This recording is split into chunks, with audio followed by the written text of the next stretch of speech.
Hukum idgham terjadi manakala terdapat huruf hijaiyah yang memiliki kesamaan baik sifat, jenis maupun makhrajnya.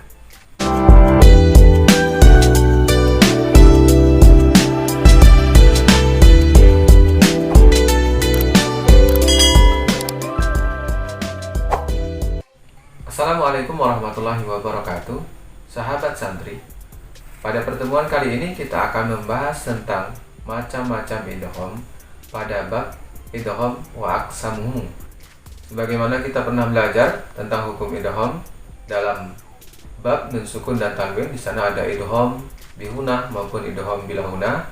Kemudian pada bab mim sukun terdapat hukum idgham mutamathilain. Nah, ternyata idgham ini memiliki bab khusus yang membahas secara detail atau secara khusus tentang hukum-hukum idgham. Huruf-huruf hijaiyah memiliki beberapa jenis, sifat, serta makhraj yang berbeda-beda. Nah, dari beberapa sifat jenis tadi, terdapat beberapa huruf yang memiliki kesamaan baik dari segi sifatnya, dari segi jenis, dan dari segi makhrajnya. Nah, akan terjadi hukum idgham manakala huruf yang memiliki kesamaan ini bertemu dalam satu kalimat atau dua kalimat, sehingga ketika dia bertemu dengan beberapa ketentuan dan syarat, maka akan terjadilah hukum idgham. Apa saja jenis-jenis idgham dan bagaimana penjelasan secara detailnya? Simak materi pada video kali ini.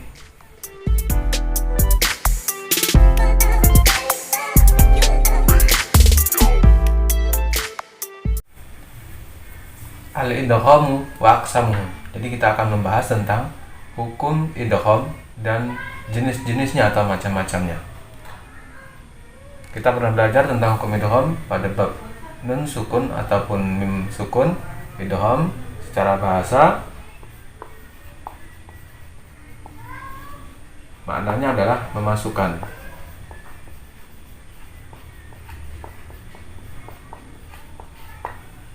Ini definisi dari idgham. Nah, definisi dari idgham sendiri yang pertama dari bahasa artinya adalah memasukkan. Nah, adapun secara istilah, idgham maknanya adalah idkhalul harfil awwali fil harfi tsani bihaitsu yasirani harfan musyaddadan. Harfan musyaddadan. Maksudnya adalah idkhalul harfil awal, memasukkan huruf yang pertama, fi harfi tsani, kepada huruf yang kedua, bihaitsu yasirani, dengan sekiranya memasukkan keduanya harfan menjadi satu huruf musyaddadan yang ditasdidkan. Nah, jadi kalau secara bahasa makna idgham adalah memasukkan, maka secara istilahnya adalah memasukkan, lebih mudahnya memasukkan huruf satu kepada huruf yang kedua. Jadi huruf yang pertama dimasukkan kepada huruf yang kedua. Contoh idgham berarti kaitan memasukkan, berarti memasukkan huruf yang pertama kepada huruf yang kedua.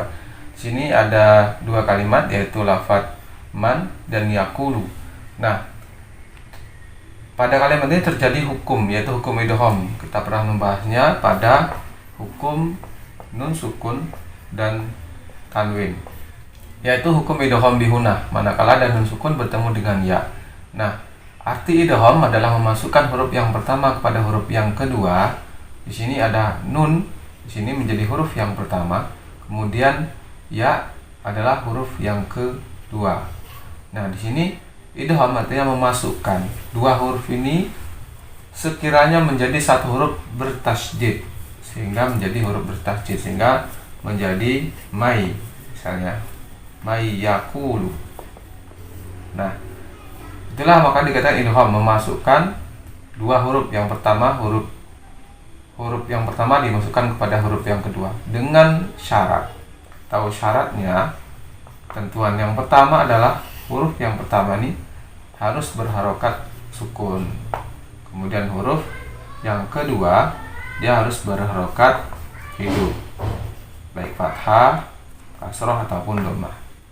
Kemudian untuk contoh yang kedua, di sini kita mengambil pada hukum mim sukun. Di sini mim sukun yaitu hukumnya adalah idgham mutamasilain atau idgham muslim, atau bisa juga idgham mimi. Ini ada dua kalimat, annahum dan muhtadun. Nah, bertemunya dua huruf ini, mim dengan mim, huruf yang pertama kemudian huruf yang kedua, ini menjadi hukum idgham. Jadi memasukkan mim yang pertama berharokat sukun, kemudian mim yang kedua berharokat hidup, dia dimasukkan sehingga menjadi idgham. Idghamnya itu idgham mutamasilain, sedangkan ini idgham bihunnah. Nah, ini dua hukum jadi dua hukum idgham pada bab nun sukun dan pada bab nun sukun. Nah, pada kali ini kita akan membahas bab khusus tentang hukum idgham dan macam-macamnya. Jadi ada beberapa hukum idgham selain atau di luar dari hukum nun sukun dan hukum mim sukun. Baiklah, hukum idgham ini terjadi manakala kita sering menemukan dalam huruf hijaiyah beberapa huruf yang memiliki kesamaan baik dari segi jenis, sifat ataupun makhrajnya. Contoh, mungkin kita pernah melihat dalam huruf hijaiyah ada huruf ta. Ini kalau diharokatkan mungkin tidak masalah, dia mungkin bertemu dengan huruf to. Nah, ini beberapa huruf yang sama baik sifatnya atau jenisnya, bahkan ada yang sama makhrajnya. Ketika berharokat fathah mungkin kita membacanya bisa berbeda, ta dengan to. Tapi ketika dia berharokat kasrah maka akan sulit kita bedakan ketika kita tidak hafal dengan makhrajnya. Bisa menjadi ti kemudian ti dan ti cara membacanya.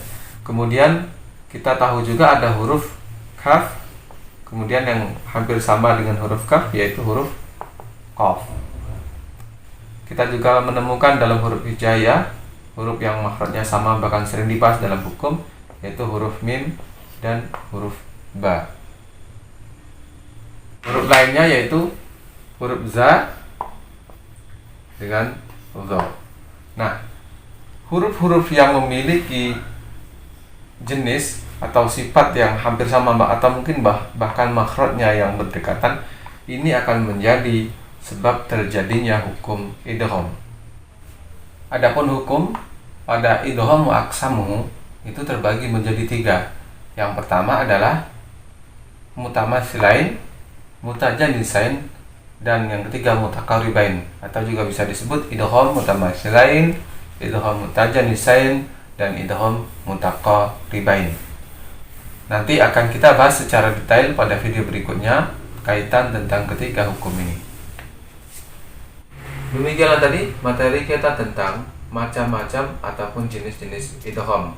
Sebagaimana yang telah kita pelajari tadi, bahwasanya ada 3 jenis idgham yang kita bahas pada kesempatan kali ini, yaitu idgham mutamasilain, kemudian idgham mutajanisain, kemudian yang ketiga adalah idgham mutaqaribain. Pada video selanjutnya akan kita bahas tentang ketiga hukum idgham ini secara detail satu persatu. Terima kasih bagi sahabat santri yang berkenan mampir di channel ini. Mudah-mudahan ilmu yang kami sampaikan dapat memberi manfaat. Tetap dukung channel kami dengan cara subscribe, like, komen, kemudian bagikan. Terima kasih. Wassalamualaikum warahmatullahi wabarakatuh.